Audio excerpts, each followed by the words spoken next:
الحمد لله نحمده ونستعينه ونستغفره ونؤمن به ونتوكل عليه ونعوذ بالله من شرور أنفسنا ومن سيئات أعمالنا من يهده الله فلا مضل له ومن يضلله فلا هادي له ونشهد أن لا إله إلا الله وحده لا شريك له ونشهد أن سيدنا ومولانا محمدا عبده ورسوله صلى الله تعالى عليه وعلى آله وأصحابه وبارك وسلم تسليما كثيرا أما بعد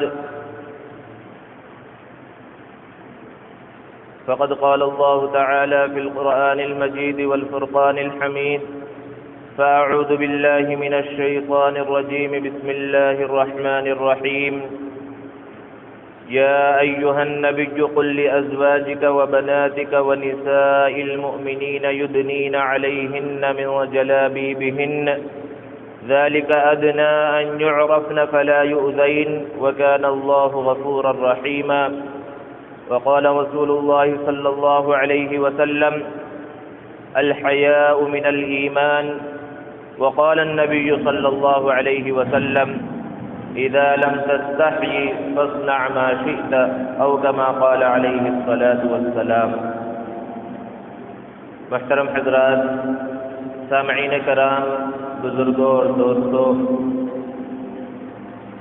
بعض جدید تعلیم یافتہ حضرات جن کو پڑھے لکھے جاہل کہنا زیادہ مناسب ہے، ان کی طرف سے مسلسل یہ بات کہی جاتی رہی ہے کہ اس معاشرے کے اندر عورت ایک مظلوم ترین طبقہ ہے اور عورتوں کے حقوق پائمال کیے جا رہے ہیں، ان کے اوپر بہت زیادہ ظلم ہو رہا ہے۔ بلکہ بعض تو یہاں تک کہتے ہیں کہ یورپ نے اور مغرب نے عورتوں کو آزادی دی ہے، ان کو ان کے حقوق دیے ہیں اور ان کو مردوں کے برابر لا کھڑا کیا ہے، جس کی وجہ سے عورت بہت زیادہ ترقی کر رہی ہے۔ دوستو،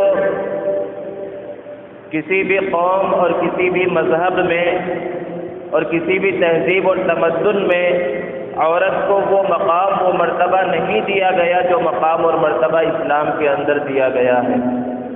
مقام و مرتبہ تو درکنار دوسرے مذاہب میں اور دوسری تہذیبوں میں، غیر اسلامی تہذیبوں میں عورتوں کو منحوس سمجھا جاتا ہے، سمجھا جاتا تھا، اور ان کے بارے میں ذلت کی باتیں کہی جاتی تھی، ان کی عزت، عفت اور عصمت کی کوئی اہمیت نہیں تھی۔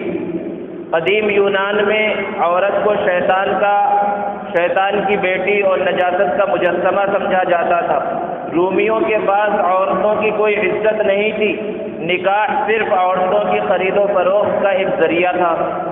اور جہاں تک عربوں کی بات تھی، زمانے جاہلیت میں وہ تو لڑکیوں کو زندہ درگور کر دیا کرتے تھے۔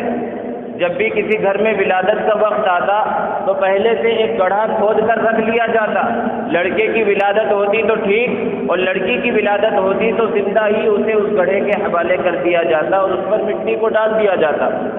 اور جہاں تک ہمارے برادران وطن کے مذہب کا تعلق ہے تو اس مذہب کے اندر تو عورت کا کوئی الگ سے وجود ہی نہیں ہے۔ جب شوہر کا انتقال ہو تو اس کی چتا کے ساتھ وہ بھی جل جائے، یہی عورت کے لیے فخر کی چیز ہوتی تھی، جس کو ستی کہا جاتا ہے۔ غرض یہ کہ ہر طرف عورتوں پر ظلم ہی ظلم تھا اور ہو رہا ہے۔ لیکن اسلام جب آیا اور اللہ کے رسول صلی اللہ علیہ وسلم تشریف لائے تو اللہ کے رسول صلی اللہ علیہ وسلم نے عورتوں کے حقوق کو بیان کیا۔ اسلام نے عورتوں کو کیا حقوق دیے ہیں، ان کا کیا مقام اور مرتبہ ہے، اسلام نے اس کو بیان کیا اور بڑی تفصیل کے ساتھ بیان کیا۔ عورتوں کی 4 بڑی حیثیت ہے۔ ایک ماں ہونے کی حیثیت، ایک بیٹی ہونے کی حیثیت، ایک بہن ہونے کی حیثیت اور ایک بیوی ہونے کی حیثیت، یہ 4 اصل اور بڑی حیثیتیں ہیں۔ اللہ کے رسول صلی اللہ علیہ وسلم نے عورت کی ہر حیثیت کو بہت ہی تفصیل کے ساتھ بیان کیا، اور ہر حیثیت میں اس کے کیا حقوق ہیں، اس کا کیا مقام اور مرتبہ ہے، اس کو اللہ کے رسول صلی اللہ علیہ وسلم نے بیان کیا۔ جہاں تک ماں کا تعلق ہے، والدہ کا تعلق ہے، تو قرآن نے والدہ کے ساتھ، ماں کے ساتھ حسن سلوک کو جگہ جگہ کے اوپر بیان کیا، اور یہ بھی قرآن کا عجیب اسلوب ہے کہ جہاں اللہ تبارک و تعالیٰ نے والدین کے ساتھ حسن سلوک کو بیان کیا، اس سے پہلے اللہ تبارک و تعالیٰ نے اپنی وحدانیت کو بیان فرمایا۔ گویا کہ جو سچا پکا موحد ہوگا، اللہ کو ایک ماننے والا ہوگا، وہ ضرور اپنے والدین کی اطاعت و فرما برداری کرے گا، اور جو سچا ایمان والا نہیں ہوگا وہ اپنے والدین کی اطاعت و فرما برداری نہیں کرے گا۔ تو اگر کوئی اپنی والدہ کی بات نہیں مان رہا، کوئی اپنے والد کی بات نہیں مان رہا، تو اس سے یہ سمجھ لینا چاہیے اس کے ایمان کے اندر کچھ کمی ہے۔ اور پھر اللہ کے رسول صلی اللہ علیہ وسلم سے جب ایک صحابی نے پوچھا کہ میرے حسن سلوک کا سب سے زیادہ حقدار کون ہے، تو 3 مرتبہ اللہ کے رسول صلی اللہ علیہ وسلم نے ارشاد فرمایا امک، تمہاری ماں، تمہاری ماں، تمہاری ماں، اور 4تھی مرتبہ اللہ کے رسول صلی اللہ علیہ وسلم نے ارشاد فرمایا تمہارا باپ۔ اور ایک جگہ پر اللہ کے رسول صلی اللہ علیہ وسلم نے ماں کو کیا مقام و مرتبہ دیا، ارشاد فرمایا الجنت تحت اقدام الامہات، کہ ماں کے قدموں کے نیچے جنت ہے۔ یہ مقام اور یہ مرتبہ ماں ہونے کی حیثیت سے عورت کو اللہ تبارک و تعالیٰ نے عطا فرمایا، کسی دوسرے مذہب نے عطا نہیں کیا۔ اور بیٹی ہونے کی حیثیت تو سب سے بڑھ کر ہے، کیونکہ یہی بیٹی ماں بھی بنتی ہے، یہی بیٹی بہن بھی بنتی ہے، یہی بیٹی بیوی بھی بنتی ہے، یہی بیٹی جو ہوتی ہے وہ بہو بھی بنتی ہے۔ تو بیٹیوں کی تو اللہ کے رسول صلی اللہ علیہ وسلم نے بڑی تعریف فرمائی۔ ایک حدیث میں ارشاد فرمایا کہ جس نے اپنی ایک بیٹی کی اچھی طرح سے پرورش کی، اس کی حفاظت کی، یہاں تک کہ وہ بالغ ہو گئی، اس کا نکاح کر دیا اور صحیح جگہ پر پہنچا دیا، اللہ تبارک و تعالیٰ اسے ضرور بے ضرور جنت میں داخل فرمائیں گے۔ اور ایک حدیث میں اللہ کے رسول صلی اللہ علیہ وسلم نے ارشاد فرمایا جس کو اللہ نے 2 بیٹیاں دی اور ان کی اچھی طرح سے اس نے پرورش کی، تو جنت میں اس طرح میرے ساتھ ہوگا۔ انگلیوں کا اشارہ کر کے ارشاد فرمایا کہ جس طرح یہ دونوں انگلیاں ملی ہوئی ہیں، جنت میں وہ میرے ساتھ ہوگا، والد پرورش کرنے والا۔ یہ مقام اور یہ مرتبہ اللہ کے رسول صلی اللہ علیہ وسلم نے بیٹیوں کا بیان فرمایا۔ اور بیوی ہونے کی حیثیت کو اللہ کے رسول صلی اللہ علیہ وسلم نے بیان فرمایا خیرکم خیرکم لأہلہ، تم میں سب سے بہتر وہ ہے جو اپنی بیوی کے ساتھ اچھا سلوک کرے۔ باہر دنیا والوں کے ساتھ بہت اچھے سے مل رہا ہے، ہنسی خوشی سے، گھر پہ پہنچتے ہی چہرے کے اوپر جو ہے خوفناک غصہ اور ماتھے پہ شکن، تو یہ اچھا آدمی نہیں ہے۔ اچھا آدمی تو وہ ہے جو گھر میں اچھا ہو، تو پھر یہ سمجھا جائے گا کہ وہ باہر بھی اچھا ہے۔ اور ایک حدیث میں اللہ کے رسول صلی اللہ علیہ وسلم نے ارشاد فرمایا خیر متاع الدنیا المرأة الصالحہ، دنیا کا سب سے بہتر سامان، سب سے اچھی چیز وہ نیک بیوی ہے۔ تو یہ مقام، یہ مرتبہ اللہ تبارک و تعالیٰ نے اس عورت کو عطا فرمایا ہے، اللہ کے رسول صلی اللہ علیہ وسلم نے عطا فرمایا ہے۔ دوستو، ہم اور آپ ایک اللہ کو ماننے والے ہیں، اور الحمدللہ ہم سب مسلمان ہیں، اللہ اور اس کے رسول کا کلمہ پڑھتے ہیں، اور اس میں کسی کی زور زبردستی نہیں ہے کہ کوئی ہمارے اوپر سوار ہے تو ہم کلمہ پڑھ رہے ہو، ہم مسلمان ہو، نہیں، بلکہ ہم مسلمان گھرانے میں پیدا ہوئے اور اپنی خوشی سے اسلام پر باقی ہیں، یا جن لوگوں نے اسلام قبول کیا وہ اپنی خوشی سے اسلام کے اوپر باقی ہیں، کوئی زور زبردستی نہیں ہے۔ اور اسلام ہے کیا، مسلمان ہونا ہے کیا کہ اللہ اور اس کے رسول کی احکامات کو تسلیم کریں، اور صرف تسلیم کرنا ہی کافی نہیں ہے بلکہ اس کے اوپر عمل بھی کیا جائے، یہ اصل مسلمان ہونے کا مطلب ہے۔ لیکن ہمارے بعض احباب اور دوست وہ ہیں کہ جب ان سے کہا جاتا ہے کسی عمل کے بارے میں کہ بھئی یہ عمل کرو، تو وہ بڑی ڈھٹائی سے اور بڑے تکبر سے جواب دیتے ہیں کہ بھئی اسی ایک حکم میں، اسی ایک مسئلے کے اندر سارا دین تو نہیں رکھا ہوا ہے نا، اور بہت سارے مسائل ہیں اور بہت سارے احکام ہیں۔ جیسے کہ جب پردے کا حکم بیان کیا جاتا ہے کہ بھئی پردہ کراؤ اپنے گھر والوں کو، اپنی بیویوں کو، اپنی بہنوں کو، اپنی بیٹیوں کو بازار کی زینت بننے مت دو، انہیں شو پیس کی طرح ایسے لوگوں کے دل جو شہوات کے اندر ڈوبے ہوئے ہیں ان کے لیے سامان بننے مت دو. تو پھر ان کی طرف سے جواب ہوتا ہے جو یہ کہتا ہے، مولوی کہتا ہے، خطیب کہتا ہے، مقرر کہتا ہے، تو صرف یہ کہہ کر وہ اپنے دل کو مطمئن کر لیتے ہیں کہ یہ تو بڑے قدامت پرست ہے، دقیانوس ہے، پرانے زمانے کے خیالات رکھنے والے ہیں. اور کچھ تو یہ کہتے ہیں کہ مولوی صاحب ہم بھی مسلمان ہیں، ہم بھی اسلام پر عمل کرتے ہیں، لیکن سارا اسلام پردے میں ہی تو نہیں رکھا. دوستو، ان لوگوں کی مثال اس نواب کی طرح ہے کہ جس کو اپنے بدن کے اوپر شیر کی تصویر بنانے کا خیال آیا. نواب ہے، جو چاہے خیال آ جائے الٹے سیدھے. تو شیر کی تصویر بنانے کا خیال آیا. ایک کاریگر کو، مصور کو بلایا. جب اس مصور نے تصویر بنانا شروع کیا تو اس کے لیے سوئی کو بدن کے اوپر چبھانا پڑتا ہے تاکہ اس پہ رنگ بھرا جائے اور پھر اس کے بعد شکل و صورت بنے. تو جب اس نے سوئی کو چبھانا شروع کیا اس کے بدن پر تو نواب نے کہا کہ یہ کیا کر رہے ہو؟ تو اس مصور نے کہا کہ ابھی شیر کی دم بنا رہا ہے اور اس کے واسطے یہاں سوئی چبھانا ہے، پھر اس میں رنگ بھرنا ہے. تو نواب صاحب نے کہا کہ بھائی دم رہنے دو، بہت سے شعر ہوتے ہیں جن کی دم نہیں ہوتی، بغیر دم کا شعر ہوگا، اس میں کیا فرق ہے. تو اب اس نے ٹانگوں پر کام کرنا شروع کیا، ٹانگیں بنانا شروع کی اور سوئی چبھا کر رنگ بھرنا شروع کیا. تو پھر تکلیف محسوس ہوئی. نواب صاحب نے پوچھا کہ اب کیا کر رہے ہو؟ تو بتایا ٹانگیں بنا رہا ہوں. تو نواب نے کہا بہت سارے شعر ایسے ہوتے ہیں جو بغیر ٹانگوں کے ہوتے ہیں، ٹانگیں رہنے دو. اب وہ جو بھی بناتا ہر چیز کے جواب میں نواب یہی کہتا یہ رہنے دو، اس کے بغیر بھی شعر ہو سکتا. جب اس نے منہ بنانا شروع کیا تو پھر نواب صاحب نے پوچھا کہ اب کیا بنا رہے ہو؟ تو مصور نے جواب دیا اب میں منہ بنا رہا ہوں. تو نواب صاحب نے کہا پورا جسم بنا دو، منہ رہنے دو، منہ کے بغیر شعر بناؤ. تو مصور نے کہا، کاریگر نے کہا تو بچا ہی کیا ہے؟ کچھ نہیں بچا. سب کے جواب میں آپ نے یہی کہا اس کو رہنے دو، اس کو رہنے دو، تو اب کچھ بچا ہی نہیں بننے کے واسطے. بالکل یہی حال ان لوگوں کا ہے جو اسلام کے ہر حکم پر کچھ نہ کچھ تعویل کرتے ہیں اور اپنے عقلی گھوڑے وہاں پر دوڑانے شروع کرتے ہیں. تو ایسا ہوتا ہے، ایک وقت آتا ہے کہ ان کے پلے کچھ بھی نہیں رہ جاتا اور اسلام سے ہاتھ دھو بیٹھتے ہیں. یہ وقت آ جاتا ہے آخر میں. اور ان میں سے اکثریت ان لوگوں کی ہوتی ہے جو مغرب کے دلدادہ ہوتے ہیں، یورپ کی تہذیب سے متاثر ہوتے ہیں، یورپ کی سائنس اور ٹیکنالوجی میں جو ترقی ہوئی، مغرب سے جو ترقی ہوئی اس سے مرعوب ہو جاتے ہیں. اور اس سے مرعوب ہونے کے نتیجے میں وہ ہر وہ کام کرنے کے لیے تیار ہو جاتے ہیں جس سے یورپ کی اور مغرب کی نقالی ہو، جس سے ان کی جو سوچ ہے، جو فکر ہے وہ پوری ہو. چاہے اس کے لیے اللہ کے احکامات کو توڑنا پڑے، چاہے اس کے لیے حضور اکرم صلی اللہ علیہ وسلم کے فرمودات پر پیروں سے چلنا پڑے، وہ ہر کام کے لیے تیار ہو جاتے ہیں. اور یہ کب ہوتا ہے؟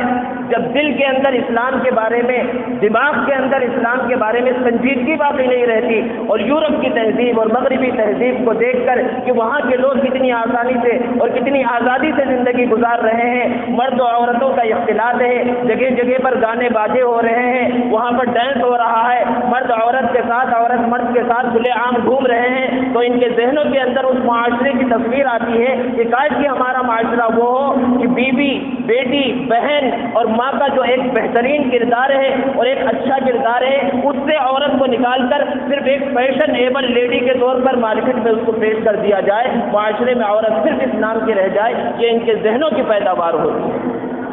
دوستو، اللہ تبارک و تعالیٰ نے قرآن مجید میں جگہ جگہ پر پردے کا حکم نازل فرمایا، پردے کے حکم کو بیان فرمایا.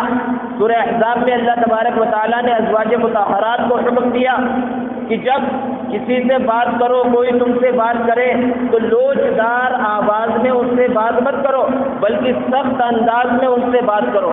دوستو ذرا تصور کیجئے، یہ حکم اللہ تبارک و تعالیٰ کس کو دے رہے ہیں؟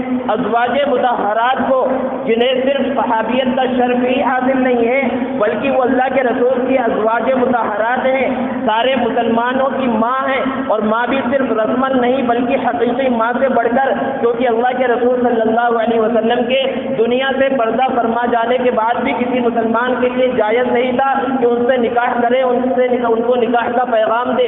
حقیقی ماں سے بڑھ کر ان کا مقام و مرتبہ ہے.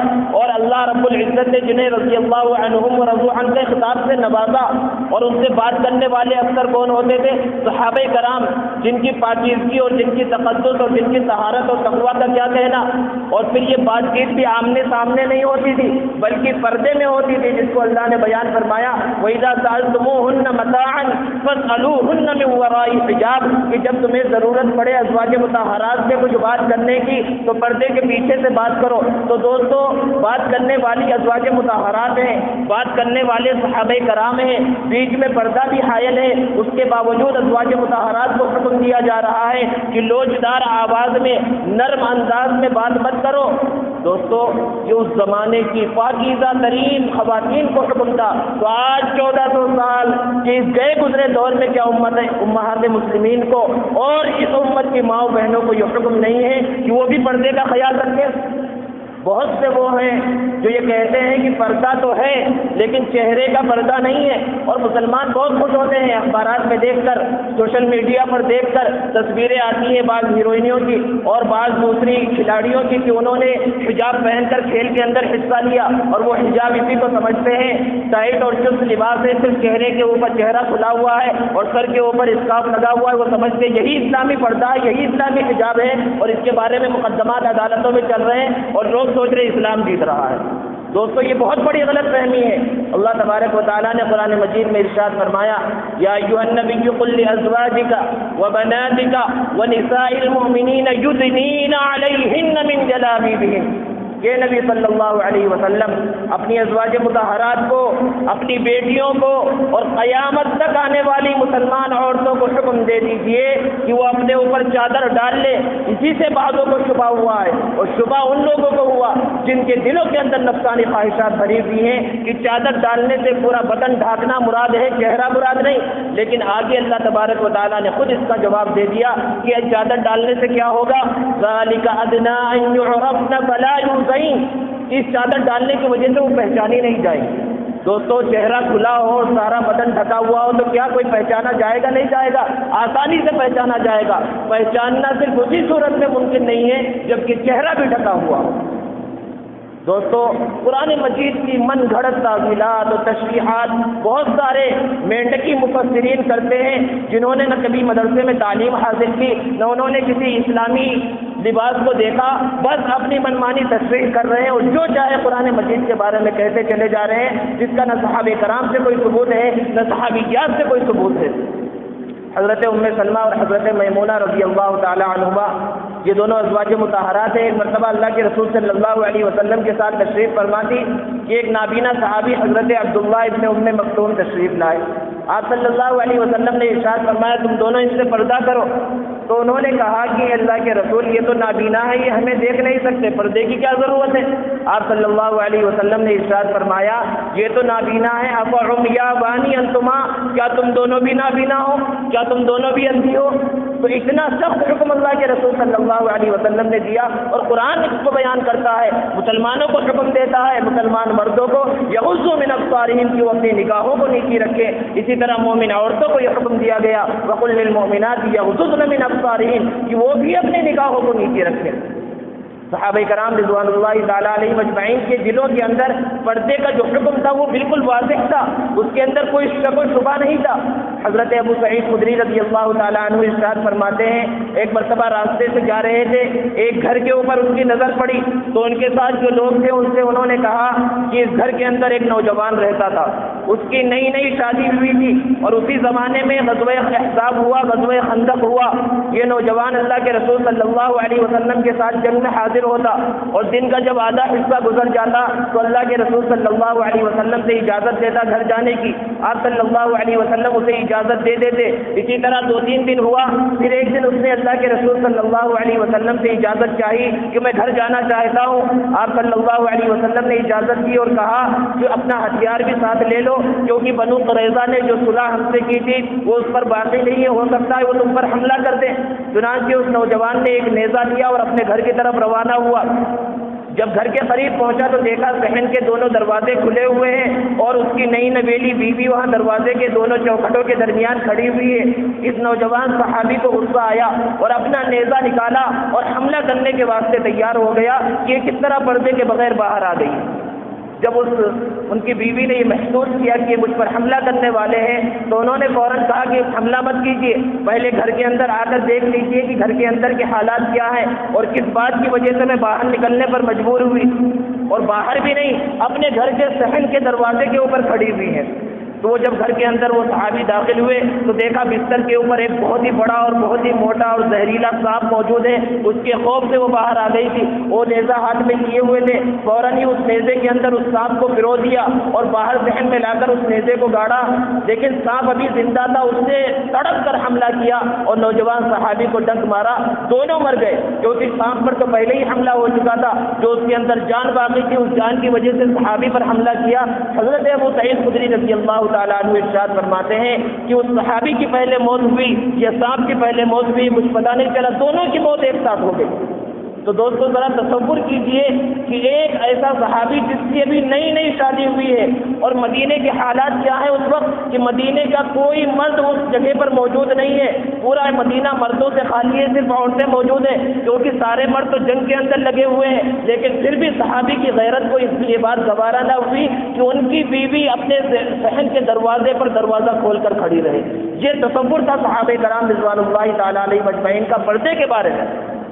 دوستو بہت سے لوگ ہیں جو اعتراض کرتے ہیں کہ پردے کی وجہ سے عورتوں کی صحت خراب ہو جاتی ہے، لیکن اگر اس کے بارے میں سروے کر لیا جائے کہ وہ خواتین جو باپردہ رہتی ہیں اور گھروں میں رہتی ہیں، گھروں کے کام کاج انجام دیتی ہیں، اور وہ خواتین وہ عورتیں جو باہر پوری دنیا کے چکر لگاتی ہیں، کبھی کلبوں میں کبھی ڈانس ہالوں میں اور ادھر ادھر، ان کی صحت اور دونوں کی صحتوں میں کس کی صحت زیادہ اچھی ہوتی ہے؟ اور اس طرح کے طرح طرح کے اعتراضات پردے کے اوپر کیے جاتے ہیں۔ بہت سے لوگ یہ اعتراضات کرتے ہیں، کتابیں لکھ ڈالی ہے پردوں کے خلاف، یہ اعتراض کرتے ہیں کہ کوئی اپنی بیوی کو یا اپنے کسی گھر کی عورت کو پردہ کرا رہا ہے، اس کا مطلب یہ ہے کہ وہ اپنے آس پاس اور پڑوس میں رہنے والے سب لوگوں کو، سب مردوں کو وہ غلط تصور کرتا ہے تبھی تو پردہ کرا رہا ہے۔ دوستو کتنا گھٹیا اعتراض ہے، کیا ہم اپنی دکان پہ تالا لگا کے نہیں آتے؟ تالا لگانے کا کیا مطلب ہے؟ آس پاس دکان والوں کو اور سامنے جن کا گھر ہے ہم انہیں چور تصور کرتے اس لیے تالا لگاتے ہیں؟ اور جگہ جگہ پر پولیس کیوں موجود ہے؟ کیا پولیس کا موجود ہونا اس بات کی دلیل ہوگی کہ سارے لوگ چور ہیں، سارے ڈاکو ہیں، کبھی بھی حملہ ہو سکتا ہے؟ یہ سب چیزیں حفاظت کے طور پہ ہے، وہاں اس بات کا خیال نہیں آتا کہ ہم دکان پہ فیکٹری پر تالا لگا رہے ہیں تو ہم آس پاس والوں کو جو ہے چور یا ڈاکو تصور کر رہے ہیں، اور یہاں پر یہ بات بہت زیادہ خیال میں آتی ہے، بہت زیادہ ان کے ذہن کے اندر آتی ہے۔ ایسے بے شمار اعتراضات کیے جاتے ہیں، اور ان سارے اعتراضات کے جوابات کا یہاں موقع نہیں ہے۔ علماء کرام نے اس کے جوابات لکھے ہیں، تفصیلی باتیں مفسرین نے بیان کی ہیں۔ اللہ کے رسول صلی اللہ علیہ وسلم نے ایک حدیث مبارکہ میں بیان فرمایا، حضرت عبداللہ ابن عمر رضی اللہ تعالیٰ عنہما نے نقل فرمایا کہ ایمان اور حیا دونوں دوست ہیں، دونوں ساتھی ہیں، کہ جب ایمان ختم ہو جاتا ہے تو حیا بھی نہیں رہتی، حیا ختم ہو جائے تو ایمان باقی نہیں رہتا۔ اور ایک حدیث میں اللہ کے رسول صلی اللہ علیہ وسلم نے ارشاد فرمایا کہ جتنے بھی نبی گزرے ہر نبی نے اپنی امت کو یہ تعلیم دی کہ اذا لم تستحی فاصنع ما شئت، کہ اگر تمہارے اندر شرم باقی نہ رہے تو اس کے بعد جو چاہے وہ کرو۔ اور ایک حدیث میں اللہ کے رسول صلی اللہ علیہ وسلم نے ارشاد فرمایا الحیاء شعبۃ من الایمان، اور ایک حدیث میں ہے الحیاء من الایمان، کہ حیا ایمان کا ایک حصہ ہے، حیا شرم کا ایک حصہ ہے۔ اتنی تفصیل کے ساتھ اللہ کے رسول صلی اللہ علیہ وسلم نے ان ساری چیزوں کو بیان فرمایا، لیکن آج عالم یہ ہے کہ ہر مسلمان اس کے بارے میں سنجیدگی سے سوچنے کے لیے تیار نہیں ہے۔ اللہ کے رسول صلی اللہ علیہ وسلم نے جو ایک حدیث مبارکہ میں بیان فرمایا کہ 3 آدمی ہیں جو جنت میں داخل نہیں ہوں گے، ایک شرابی، اور دوسری وہ عورت جو مردوں کی مشابہت اختیار کرے، اور تیسرا دیوس۔ صحابہ نے پوچھا اللہ کے رسول یہ دیوس کون ہے؟ تو آپ نے ارشاد فرمایا دیوس کا معنی ہے بے غیرت، اور بے غیرت کا مطلب کیا ہے کہ اس کے گھر کی عورتوں کے سامنے اجنبی لوگ آئیں، ان سے بات چیت کرے اور اس کے دل پر ذرہ برابر تکلیف نہ ہو۔ اور آج حال یہی ہو گیا ہے، ان طبقوں کے اندر جو بڑی بڑی سوسائٹیوں میں اور بڑے بڑے میٹنگوں کے اندر شریک ہوتے ہیں اور اپنی بیوی کو اور اپنے گھر والوں کو بڑے ہی اچھے سے تیار کر کے وہاں لے جاتے ہیں، اور اجنبی ماحول میں، مخلوط ماحول میں وہاں شریک ہوتے ہیں، ایک دوسرے سے تعارف ہوتا ہے، بلکہ ہاتھ تک ملائے جاتے ہیں، اور کوئی سامنے والا ان کی بیوی کے چہرے کی ناک نقشے کی تعریف کرتے تو یہ پھولے نہیں سماتے۔ یہ حال ہو گیا، یہ دیوس ہیں، بے غیرت قسم کے لوگ ہیں جو اپنے گھر کی عورتوں سے پردہ نہیں کرواتے، سب سے بڑے بے غیرتی ہیں، جس کو اللہ کے رسول صلی اللہ علیہ وسلم نے بیان فرمایا یہ بے غیرتی کی انتہا ہے۔ صحابہ کرام رضوان اللہ تعالیٰ علیہ مجمعین کے دلوں کے اندر پردے کا بہت ہی زیادہ خیال تھا، وہ حد سے زیادہ خیال کرنے والے تھے۔ دوستو، اسی بے پردگی کے ماحول میں آگے جو 2 دن کے بعد ایک تاریخ آ رہی ہے، آپ سب حضرات جانتے ہوں گے، 14 فروری۔ 14 فروری کو یوم عاشقہ، یوم محبت، ویلنٹائن ڈے اور پتہ نہیں کیا کیا کیا جاتا ہے۔ اور یہ تہذیب اور یہ اس دن کا منانا، یہ بھی یورپ کی تہذیب ہے، مغربی تہذیب ہے، اور انہی انگریزوں کی طرف سے مسلمانوں کے اندر آئی ہے۔ اور انگریزوں کا تو ایک قاعدہ ہے، ان کے پروٹوکول میں یہ لکھا ہوا ہے، آپ پڑھ سکتے ہیں ان کی کتابیں اٹھا کر، کہ مسلمانوں کے اندر اخلاق کو ختم کر دو، کردار کو ختم کر دو۔ انہیں اسلام سے پھرایا تو نہیں جا سکتا، لیکن ان کے اخلاق کو ختم کیا جا سکتا ہے، ان کے کردار کو ختم کیا جا سکتا ہے۔ بس تم یہ کام کرو، سمجھ لو کہ تم کامیاب ہو گئے۔ اور یہی مسلمانوں کے اخلاق کو تباہ کرنے، ان کے کردار کو ختم کرنے کے واسطے سال میں بے شمار دن الگ الگ منائے جاتے ہیں، جس میں طرح طرح کے فحاشی کے مناظر اور بے حیائی کے مناظر ہوتے ہیں۔ اسی میں سے 14 فروری کا دن ہے جس کو ویلنٹائن ڈے کہا جاتا ہے۔ دوستو، اس کی شروعات کہاں سے بھی بڑی لمبی تفصیل ہے اور الگ الگ باتیں کہی جاتی ہیں، جس میں سے ایک بڑا مشہور واقعہ ہے کہ ایک شخص تھا جس کا نام ویلنٹائن تھا، جو اس زمانے میں تھا، اور وہاں ایک زمانے میں ایک بادشاہ تھا، اور وہ کوئی بہت زیادہ عقل مند نہیں تھا۔ اس ملک کے اوپر کسی دوسرے ملک نے حملہ کیا تو اس نے نفیر عام کا اعلان کیا۔ نفیر عام کا مطلب ہوتا ہے کہ فوج تو جنگ میں شرکت کرے گی ہی، عام لوگ بھی جو ہے اپنے فوجیوں کا ساتھ دے، لیکن کوئی گھر سے نکلنے کے واسطے تیار نہیں ہوا، سارے لوگ گھر میں بیٹھے رہے۔ بادشاہ بڑا پریشان ہوا، لوگوں سے پوچھا کہ لوگ جنگ کے واسطے کیوں نہیں آ رہے؟ تو لوگوں نے جواب دیا، ان کے دلوں کے اندر اپنے بیویوں کی، اپنے بچوں کی محبت ہے، بچوں کی محبت کی وجہ سے یہ لوگ نکلنے کے واسطے تیار نہیں ہے۔ سر پھرا بادشاہ تھا، اس نے اپنے ملک کے اندر شادی پر بین لگا دیا کہ اب سے کسی کی شادی نہیں ہوگی، شادی کو غیر قانونی قرار دے دیا۔ اب وہاں پر یہ شخص تھا ویلنٹائن، یہ لوگوں میں چھپ چھپ کر شادیاں کراتا تھا۔ جب بادشاہ کو یہ پتا چلا کہ یہ ملک کے قانون کی خلاف ورزی کر رہا ہے تو اس کو قید کر دیا گیا، اور یہ بہت ہی غلیظ قسم کا آدمی تھا۔ اس کو جب جیل میں قید کیا گیا تو اسی بادشاہ کی بیٹی سے جو ہے اس نے عشق کا چکر چلایا، اور جب بادشاہ کو پتا چلا تو اس کو پھانسی کی سزا کا اعلان ہوا، اور 14 فروری کو اس کو پھانسی دی گئی۔ اور پھانسی سے پہلے اس نے ایک کارڈ لکھا جو ویلنٹائن کارڈ کے نام سے مشہور ہے، اس میں الگ الٹی سیدھی جو کچھ لکھتے ہیں۔ آج کل کے زمانے میں یہ سب چل رہا ہے، اسکولوں میں، کالجوں میں، یونیورسٹیوں کے اندر بوائے فرینڈ اور گرل فرینڈ کا جو کلچر چل رہا ہے، لو لیٹر جو چل رہے ہیں، اور تو آج تو اس کا زمانہ بھی نہیں رہا، اس کی ضرورت بھی نہیں رہی، کیونکہ سوشل میڈیا آ گیا ہے، واٹس ایپ، فیس بک، اور اس چیز کے ذریعے ہر چیز بالکل آسان ہو گئی ہے۔ تو اس میں نیچے لکھا آپ کا ویلنٹائن، اور بالکل اسی طرح کے کارڈ۔ اور یہ واقعہ ہے تقریباً آج سے 1700 سال پہلے کا، 1700 سال پہلے کا، لیکن اس کی جو ابتدا ہوئی ہے آج سے 800 سال پہلے اس کو پھر سے عروج دیا گیا، اور اس وقت سے یہ چل رہا ہے۔ جبکہ دوسرا ایک بعض لوگوں کا کہنا یہ ہے کہ وینس محبت کی دیوی کو کہا جاتا ہے، اور اس میں ویلنٹائن محبت کا دیوتا ہے۔ تو دیوی دیوتا کا اس میں ایک کہانی لائی جاتی ہے جو اسلام کے نظریے کے بالکل برخلاف ہے، اور مسلمان نوجوان اس کے اندر پھنسے ہوئے ہیں۔ ضرورت اس بات کی ہے کہ اس بے حیائی سے، اس فحاشی کے کام سے سارے نوجوان بچے، نوجوان بچے ہو یا بچیاں، اور اس دن کوئی خاص اہتمام کرنے کی ضرورت نہیں ہے، کیونکہ وہ تو الگ مسئلہ ہے کہ اسلام میں شادی سے پہلے محبت اور اس محبت کے اظہار کا کیا مسئلہ ہے، اس کی تفصیل کا بھی موقع نہیں ہے، لیکن ہر مسلمان اس بات کو سمجھ سکتا ہے کہ اسلام کے اندر شادی سے پہلے محبت کی کوئی گنجائش ہی نہیں ہے، اور اس سے پہلے محبت کے اظہار اور سرخ رنگ اور اس میں گلاب کا پھول اور یہ دینا اور اس کا تبادلہ کرنا اور اس میں گفٹ دینا اور لینا، اس کی کوئی قطعاً گنجائش نہیں ہے۔ اللہ تبارک و تعالیٰ سے دعا ہے کہ اللہ تبارک و تعالیٰ امت مسلمہ کو اس بلا سے محفوظ فرمائے، اور جو نوجوانوں کے سرپرست ہیں انہیں اللہ تبارک و تعالیٰ توفیق دے کہ وہ خود اپنے جو بھی ان کی اولاد ہے ان کی صحیح طرح سے تربیت کریں۔ اللہ تبارک و تعالیٰ عمل کی توفیق عطا فرمائے۔ وآخر دعوانا الحمدللہ۔